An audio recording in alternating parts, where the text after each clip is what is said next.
Good morning students, welcome to the new class. इस class में हम एसएसटी चैप्टर 1 क्लास 5th के बारे में डिस्कस करेंगे और इसमें हम जानेंगे ओशन एंड कॉन्टिनेंट्स क्या होते हैं।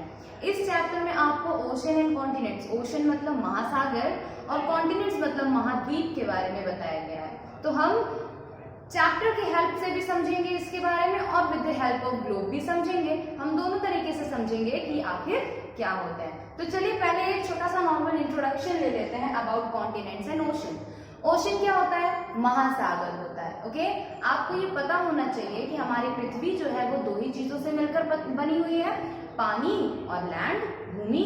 ओके, दो चीजों से मिलकर बनी हुई है। तो इसमें आप जब उसका मैप देखते होगे या फिर ग्लोब देखते होगे तो इसमें आपको ज्यादातर ब्लू पार्ट दिखता होगा। वो ब्लू पार्ट क्या है? हमारा महासागर है, ओशंस है। और जितने आपको लैंड वगैरह दिखते होंगे, लैंड के जो छोटे छोटे पार्ट्स, वो कॉन्टिनेंट्स होते हैं। ठीक है, आप जब लैंड्स के पार्ट देखोगे तो आपको 7 लैंड्स दिखेंगे, मतलब 7 पार्ट्स दिखेंगे जो कि होते हैं हमारे कॉन्टिनेंट्स। कॉन्टिनेंट्स को कितने पार्ट्स में डिवाइड किया गया है? 7 पार्ट्स में डिवाइड किया गया है। और जितने भी वाटर सरफेस है, अगर उन वाटर सरफेस को हम देखेंगे तो वो हमारे 5 ओशन से मिलकर वाटर सरफेस बनी हुई है। और ये वाटर सरफेस हमारी अर्थ का 71% कवर अप करती है। इसकी अपेक्षा जो लैंड मासेस हैं, 7 कॉन्टिनेंट्स, वो लैंड मासेस मिलकर केवल 29% of the earth surface cover up करते हैं। ओके, तो ये तो हमारा डीप नॉर्मल सा एक इंट्रोडक्शन था कि जितने भी हमारी भूमिगत जितनी भी जमीन होती है वो सभी हमारी कॉन्टिनेंट कहलाती है, और जितने भी हमारे पानी से घिरा हुआ जितना भी एरिया होता है वो ओशन कहलाता है। Is that clear? ओके, सो अब हम स्टार्ट करते हैं आगे कि पहले देखते हैं कॉन्टिनेंट्स कितने हैं। 7 कॉन्टिनेंट्स हैं जो है हमारी Asia, Africa, north America, south America, Antarctica, Europe and Australia. यहाँ पर जो ये आपको नाम दिख रहा है ये साइज के सीरियल वाइज लगे हुए हैं। साइज के सीरियल वाइज मतलब बड़े से छोटा लगा हुआ है, डिसेंडिंग ऑर्डर में लगा हुआ है। मतलब सबसे बड़ा होता है एशिया, उसके बाद आता है हमारा Africa, after that North America, then South America, Antarctica, Europe and at last Australia. Okay, तो ये हमारे 7 कॉन्टिनेंट्स होते हैं। ठीक है, तो हम मैप ग्लोब में देख लेते हैं कि किस तरीके से ग्लोब में ये शो ऑफ होते हैं। तो जब आप ग्लोब को देखोगे, ये जो ग्लोब, ये आपका ग्लोब है, तो जब आप ग्लोब में देखते हो तो आप इसमें देखोगे कि ज्यादातर आपको ब्लू पार्ट दिखाई दे रहा है। दिख रहा है ब्लू पार्ट? जब आपको ये ब्लू पार्ट दिख रहा है तो इसका मतलब ये है कि ये सब हमारा महासागर है। दैट मीन्स ये सब कुछ क्या है? ओशन है, और इसने मिलकर हमारी अर्थ का 71% कवर अप किया हुआ है। देख लीजिए, तो जब इसको देखोगे खुद ही समझ में आ जाएगा कि हाँ इतना ज्यादा वाटर है। दैट मीन्स 71% मीन तो करता होगा। ओके, नेक्स्ट आ जाता है हमारा कॉन्टिनेंट्स। हम कॉन्टिनेंट्स को कैसे पहचानेंगे? तो ये आपको जो छोटे छोटे पार्ट्स दिख रहे हैं, ये आपको छोटे छोटे पार्ट दिख रहे हैं, तो ये सभी पार्ट्स क्या है? कॉन्टिनेंट्स हैं। इसमें आप जब ढूंढोगे तो आपको सभी चीजें मिल जाएगी। जैसे यहाँ से हम स्टार्ट करते हैं, ये हमारा है उत्तरी America, that means north America. North मतलब ऊपर के साइड और साउथ मतलब नीचे के साइड। तो नॉर्थ अमेरिका है वहां पे, मतलब हमारा उत्तरी अमेरिका है। उसके बाद हमारा आ जाता है दक्षिणी अमेरिका, जो कि नीचे साइड है, आप देख रहे हो दक्षिणी अमेरिका। नेक्स्ट आप देख लो, 2 कॉन्टिनेंट हमें मिल गए। थर्ड ये देखो आप अफ्रीका, यहाँ पे आपको एक नेक्स्ट कॉन्टिनेंट मिलता है अफ्रीका। उसके बाद आपको नेक्स्ट यहाँ पे मिलता है यूरोप कॉन्टिनेंट मिलेगा। उसके बाद आपको मिलेगा पूरा एशिया, उसी यूरोप से ही लगा हुआ नीचे आपको मिलेगा पूरा एशिया। उसके बाद यहाँ पे आपको मिलेगा छोटा सा ऑस्ट्रेलिया। जैसे मैंने आपको बताया था कि ऑस्ट्रेलिया क्या होता है? छोटा सा कॉन्टिनेंट है, तो यहाँ पे आपको छोटा सा ऑस्ट्रेलिया देखने को मिल जाएगा। और यहीं पे आपको नीचे अंटार्कटिका भी मिल जाएगा। ओके, तो ये आपने देखा। और आपके पास अगर ग्लोब प्रोवाइड हो, या फिर आप कभी नेट वगैरह पे, गूगल वगैरह पे सर्च करते हो, या फिर आपको कोई मैप का मॉडल मिल जाता है, ग्लोब का मॉडल मिल जाता है, तो आप उसमें देखोगे इन सभी चीजों को देखना बहुत ही ज्यादा आसान हो जाता है, बहुत ही ज्यादा इंटरेस्टिंग भी होता है, बहुत मजा भी आती है। तो इसे आप एज अ गेम भी यूज कर सकते हो। कम से कम आप इसमें ये सर्च कर सकते हो कि किस देश के अंदर कौन कौन से राज्य आ रहे हैं, किस कॉन्टिनेंट के अंदर कौन कौन से देश आ रहे हैं। ओके, तो ये सभी चीजें आप उसमें देख सकते हो। तो अब हम चैप्टर वाइज स्टार्ट करते हैं इसके बारे में इंट्रोडक्शन। तो the earth surface is made up of land and water. The large land masses are called continent while the large water bodies are called ocean. मैंने नॉर्मली आपको अभी बता दिया कि अर्थ जो है लैंड और वाटर दोनों से मिलकर बनी हुई है, जिसमें लैंड हमारा ओशन कॉन्टिनेंट्स में आ जाता है और वाटर बॉडीज जितनी भी है वो हमारी हमारा कॉन्टिनेंट्स में आ जाता है, वाटर बॉडीज हमारी ओशन में आ जाती है, जिसने 71% कवर अप किया है और लैंड ने 29% कवर अप किया है। तो अब हम बात करते हैं कॉन्टिनेंट्स के बारे में। ये जितने भी कॉन्टिनेंट्स हैं इनके बारे में हम एक डीप इंट्रोडक्शन लेते हैं। तो सबसे पहले स्टार्ट करते हैं अबाउट एशिया। तो Asia is the largest continent in the world. Asia इतना ज्यादा बड़ा है कि अगर आप north America and south America को एक साथ कर देते हो तो भी एशिया को ये दोनों मिलकर पूरा कवर अप नहीं कर सकते। क्यों? क्योंकि एशिया काफी ज्यादा बड़ा है, मतलब नॉर्थ अमेरिका साउथ अमेरिका दोनों को हम एक भी कर देंगे तो भी ये जो है एशिया को पूरा कवर अप नहीं कर पाएंगे। ये हमारे अर्थ सरफेस का ये जितने भी कॉन्टिनेंट मिलकर मान लीजिए 1/3 पार्ट भी अगर बनाते हैं तो 1/3 पार्ट का एशिया ने केवल एक हिस्सा तो पूरा एशिया ने ही ले लिया है, मतलब 1/3 पार्ट का पूरा एक हिस्सा एशिया ने ले लिया है। बाकी जितने 6 कॉन्टिनेंट्स बचे ये इसके 2/3 पार्ट पर आते हैं। Okay, to the north lies the Arctic ocean, to the east of the Pacific ocean and to the south is Indian ocean. ये जो है तीनों तरफ से एशिया कॉन्टिनेंट जो है हमारा, ये तीनों तरफ से वाटर बॉडीज से घिरा हुआ है। 3 तरफ से वाटर बॉडीज से घिरा हुआ है, जिसमें एक तरफ से इसको आर्कटिक ओशन ने घेर रखा है नॉर्थ साइड से। दैट मीन्स यहाँ से इसको आर्कटिक ओशन ने घेर रखा है एंड उसके बाद साउथ से इसको इंडियन ओशन ने लिया हुआ है। साउथ मतलब नीचे से इसको इंडियन ओशन ने लिया है, इंडियन ओशन से घिरा हुआ है। और फिर ईस्ट से ये आ जाता है, नॉर्थ से इसको आर्कटिक ओशन ने लिया है, साउथ से इसको इंडियन ओशन ने लिया है और नॉर्थ से इसको पैसिफिक ओशन ने लिया है। पैसिफिक मतलब प्रशांत महासागर, पैसिफिक ओशन ने इसको घेर रखा है। तो मतलब 3 साइड से वाटर से घिरा हुआ है। It has the world's 2 most populous country that is China and India. और इसी एशिया कॉन्टिनेंट ने 2 सबसे पॉपुलर कंट्री होल्ड करके रखी है। इसी एशिया में 2 पॉपुलर कंट्रीज हैं जिनका नाम है, the first one is China and the second one is India. ये दोनों ही किसने ले रखी है? एशिया। ये दोनों ही किस में आ जाती है? एशिया महाद्वीप में आ जाती है। Okay, India and her neighbours are collectively called Indian subcontinent. और इंडिया के आसपास जितने भी एरिया पड़ जाता है, जितने भी राज्य पड़ते हैं, जितनी भी कंट्रीज पड़ती है, वो सब कुछ मिलकर इंडिया की सब कॉन्टिनेंट कहलाती है। Because they share many common features, क्योंकि उन सभी कंट्रीज में, उन सभी कॉन्टिनेंट्स में काफी कुछ कॉमन है। There are a variety of landforms in this continent. Some of the highest mountain peaks of the world are located here. Mount Everest, the highest peak in the world, is situated here. It is mighty Himalaya.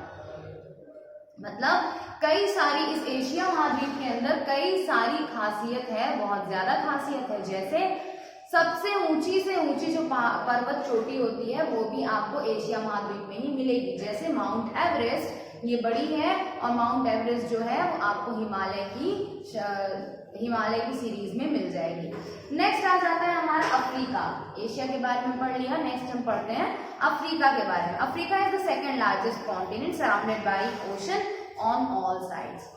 Africa जो है वो हमारा second largest continent है, जो कि तीनों तरफ से पानी से, चारों तरफ से पानी से घिरा हुआ है। The north lies the Mediterranean sea, north में मेडिटेरियन सी है, ईस्ट में इंडियन ओशन पड़ता है, वेस्ट में अटलांटिक ओशन पड़ता है and equator passes almost two the middle of the Africa. और इक्वेटर आई थिंक आप जानते होंगे। अगर इक्वेटर नहीं जानते तो इसका भी मैं एक नॉर्मल सा आपको इंट्रोडक्शन दे दूं कि अर्थ को, जो हमारी पृथ्वी है, इसको बीच से, ये आपका नॉर्थ पोल, ये साउथ पोल हो जाता है अर्थ का। जैसे ये आप देख रहे हो, ये ग्लोब है, ये इसका नॉर्थ पोल हो गया और ये इसका साउथ पोल हो गया। इसको बीच से डिवाइड करती है एक लाइन, एक काल्पनिक रेखा, एक इमेजिनरी लाइन होती है जिसको हम देखते नहीं है, देख नहीं पाते हैं, लेकिन ये ग्रीनविच ऑब्जर्वेटरी ने, ये लंदन के ग्रीनविच ऑब्जर्वेटरी ने ये देखा है कि हाँ एक लाइन है जो कि अर्थ को बीच से डिवाइड करती है, तो उस लाइन को, उस इमेजिनरी लाइन को हम बोलते हैं इक्वेटर। ये बीच से जो इमेजिनरी क्रॉस करती है अर्थ को दो भागों में, इसको हम बोलते हैं इक्वेटर बोलते हैं। ओके, जो कि अर्थ को 0 डिग्री पर काटती है। कितने पर काटती है? 0 डिग्री पे अर्थ को डिवाइड करती है। तो ये इक्वेटर है, और ये इक्वेटर जो है वो अफ्रीका कॉन्टिनेंट से ही होकर गुजरता है। अफ्रीका के मिडिल में ही इक्वेटर पास होता है। The Sahara, the largest desert in the world located in this continent, और हमारे दुनिया का सबसे बड़ा डेजर्ट सहारा डेजर्ट वो अफ्रीका में ही हमारा है। द नाइल रिवर, और सबसे लंबी जो नदी है वो भी अफ्रीका में ही है, जिसको हम नील नदी के नाम से बोलते हैं, इंग्लिश में इसे नाइल बोलते हैं। Okay, now next is north America. North America is the third largest continent. जैसा कि वहां सीरियल वाइज लगा हुआ है तो आपको समझ में आ ही रहा होगा कि जो नॉर्थ अमेरिका है वो थर्ड लार्जेस्ट है। Christopher Columbus discovered it. The entire continent lies in the northern hemisphere and some part of it lies in the Antarctic Circle. This is one of the most advanced continent in the world, with USA and Canada occupies in the subsubstantial part of it. That means north America जो है इसकी खोज Christopher Columbus ने की थी। किसने की थी? क्रिस्टोफर कोलंबस ने। और इसके ही अंदर बड़े बड़े दो कंट्रीज यूएसए एंड कनाडा, ये दो कंट्रीज इसके अंदर पड़ती हैं। और इसके साथ साथ ये जो है ये पूरा का पूरा नॉर्दर्न हेमिस्फीयर में पड़ता है। अच्छा, हेमिस्फीयर क्या होता है? देखिए, स्फीयर मतलब होता है एक पूरा गोला। ओके, स्फीयर हो गया। अब स्फीयर को दो भागों में डिवाइड किया, इसको किसने किया? इक्वेटर ने। तो मैंने आपको भी बताया कि ऊपर का जो पोल है वो नॉर्थ पोल कहलाता है, और नीचे का जो पोल है वो साउथ पोल कहलाता है। तो नॉर्थ पोल और साउथ पोल है, दैट मीन्स इधर का पार्ट साउथ में आएगा, ऊपर का पार्ट नॉर्थ में जाएगा। तो ये जो स्फीयर को दो भाग में जब काटा जाता है, स्फीयर को दो भाग में जब काटा जाता है तो उसे हम बोलते हैं हेमिस्फीयर। क्या बोलते हैं? हेमिस्फीयर। जब स्फीयर को हम दो भाग में बांटते हैं तो वो कहलाता है हेमिस्फीयर। तो जब नॉर्थ का जितना पार्ट नॉर्थ के भाग में गया तो वो नॉर्थ हेमिस्फीयर कहलाया, और जितना साउथ के पार्ट में आया वो सब हमारा साउथ हेमिस्फीयर कहलाया। ओके, तो जब अर्थ को दो भाग में डिवाइड किया जाता है तो दो अलग अलग पार्ट बनते हैं जिनको हेमिस्फीयर कहते हैं। जो नॉर्थ की तरफ होता है वो नॉर्थ हेमिस्फीयर, जो साउथ की तरफ होता है वो सदर्न हेमिस्फीयर। ओके, तो यहाँ पर जो हमारा नॉर्थ अमेरिका है, तो नॉर्थ आपको मैंने बताया ऊपर के साइड, तो सिंपल है कि नॉर्थ अमेरिका हमारा नॉर्दर्न हेमिस्फीयर में होगा। South America is the fourth largest country. अब आते हैं साउथ अमेरिका पे, तो it is our fourth largest continent in the world. North America and South America are joined by the Isthmus of Panama. Isthmus of Panama जो है वो आपको हम बाद में बता देंगे। Isthmus of Panama is a narrow piece of land connecting two larger bodies of the land. Isthmus of Panama ये एक बॉर्डर होता है, एक लाइन होती है जो कि दो कंट्री को एक साथ जोड़ती है। नैरो पीस ऑफ लैंड होती है जो कि दो बड़ी बड़ी बॉडीज को एक साथ कनेक्ट करती है। तो नॉर्थ अमेरिका और साउथ अमेरिका जो है वो एक छोटे से लैंड के टुकड़े से जुड़े हुए हैं एक दूसरे में, जिसको हम बोलते हैं इस्थमस ऑफ पनामा। अभी बता दिया। The famous Amazon rain forest which are the thickest forest in the world found here. और अमेजन का जो जंगल है, अमेजन की जो भयानक जंगल है वो भी आपको साउथ अमेरिका में मिल जाएगा। So the next is Antarctica. It is the fifth largest continent with no permanent human settlement because it is the coldest part of the world. It is frozen throughout the year. It's surrounded by stormy seas. This is also why it is called white continent. Antarctica को हम white continent भी बोलते हैं क्योंकि ये जो है ये हमारा अंटार्कटिका एक ऐसा कॉन्टिनेंट है जिसमें कोई भी ह्यूमन बॉडी आपको नहीं मिलेगी। क्यों? क्योंकि इसमें जो सालों साल बर्फ गिरती रहती है और ये बर्फ से पूरा का पूरा घिरा रहता है, चारों तरफ ठंडी हवाएं, बर्फ और ठंडा मौसम रहता है। और जिसकी वजह से यहाँ पे कोई भी ह्यूमन बीइंग का सर्वाइव करना पॉसिबल नहीं है, और इसी वजह से ये बर्फ से पूरा सफेद रहता है, तो इसको हम व्हाइट कॉन्टिनेंट बोलते हैं। Only some bird like penguins along with the whale seals are found here. तो ठंडे प्रदेशों में रहने वाले जीव जैसे पेंगुइन हो गया, सील हो गया, व्हेल हो गया, तो ये सब जानवर आपको यहाँ पे दिख जाएंगे, बाकी ह्यूमन बीइंग्स यहाँ पर नहीं होते। During the last few years, several countries have set up their research station in Antarctica.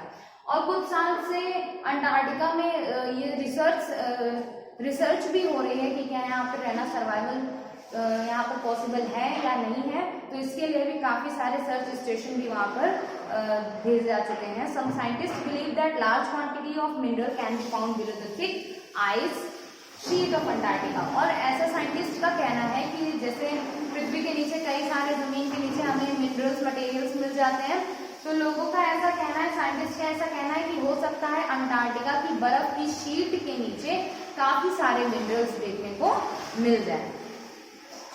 जो हमारा नेक्स्ट बाकी बचा हुआ है यूरोप एंड ऑस्ट्रेलिया, उसको भी हम एक बार देख लेते हैं। Europe is the second most populous continent and one of the most densely populated continent, has some of the most advanced countries in the world, even though it is quite small in size. सबसे छोटा होने के बावजूद भी Europe जो है वो सबसे ज्यादा मशहूर कॉन्टिनेंट है, और इसमें काफी ज्यादा मशहूर कंट्रीज भी आती हैं, काफी ज्यादा फेमस कंट्रीज आती हैं, और सबसे ज्यादा पॉपुलेशन भी इसी में पाई जाती है।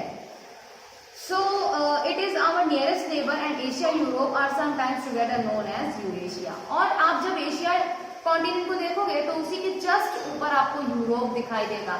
तो कभी कभी इन दो कॉन्टिनेंट्स को एक साथ ही ले लिया जाता है नाम, जिसमें यूरोप और एशिया को जोड़कर यूरेशिया बोल दिया जाता है। ओके, यूरेशिया बोला जाता है, जिसमें यूरोप भी आता है और एशिया भी आता है। ये दोनों कॉन्टिनेंट एक दूसरे के ऊपर नीचे ही है। एशिया का पड़ोसी कॉन्टिनेंट इसको कहा जाता है। It is located entirely in the northern hemisphere, और ये भी पूरी तरीके से नॉर्दर्न हेमिस्फीयर में है, अपर साइड में है। Next and the last one is Australia, which is also a country. Australia भी एक कंट्री है, और ये कॉन्टिनेंट भी है और कंट्री भी है। ये एक सिंगल बॉडी है जिसमें कॉन्टिनेंट भी ये अपना ही कहलाता है, और एक कंट्री भी इसका हो जाता है। It is the smallest continent in the world, क्योंकि ये सबसे ज्यादा छोटा है। It is an island country since it is surrounded by water on all sides, is located entirely in the southern hemisphere। ये पूरी तरीके से साउदर्न हेमिस्फीयर में है और चारों तरफ से पानी से घिरा हुआ है, इसलिए इसको एक आइसलैंड भी कहा जाता है। Australia along with New Zealand and other islands together are formed Australasia। Australia में ही न्यूजीलैंड मिल जाता है, और न्यूजीलैंड दोनों मिलकर ही इसको ऑस्ट्रेलेशिया बना देते हैं। The great barrier reef and the Great Australian Desert are two well-known relief features of this continent। और जो ग्रेट बैरियर रीफ है and the great Australian desert, ये दोनों ही यहाँ के काफी जाने माने फीचर्स या फिर काफी ज्यादा फीचर्स, अच्छे फीचर्स यहाँ के कहलाते हैं। तो हमने आज जितना भी था और कॉन्टिनेंट्स के बारे में सब कुछ पढ़ लिया। तो कॉन्टिनेंट्स के बारे में जो भी आपको नहीं समझ में आता है वो डाउट आप क्लियर कर लेना। अब हम अगली वीडियो में ओशंस के बारे में पढ़ेंगे, और इसकी कुछ एक्सरसाइजेज और कुछ पॉइंट्स टू रिमेंबर वगैरह भी हम पढ़ेंगे। और इसके साथ साथ आप वीडियो को देखो, पूरा एंड तक देखो। जो नहीं समझ में आता वो क्वेश्चन पुट अप करो। वीडियो अच्छी लगे तो लाइक करो, चैनल सब्सक्राइब करो, ताकि आपको जो ये आगे का चैप्टर है वो आपको टाइम टू टाइम मिलता रहे। और जितनी भी प्रॉब्लम्स है वो कमेंट करो और अपने फ्रेंड्स के साथ चैनल को शेयर करो। Okay, so that's all for today. Thank you.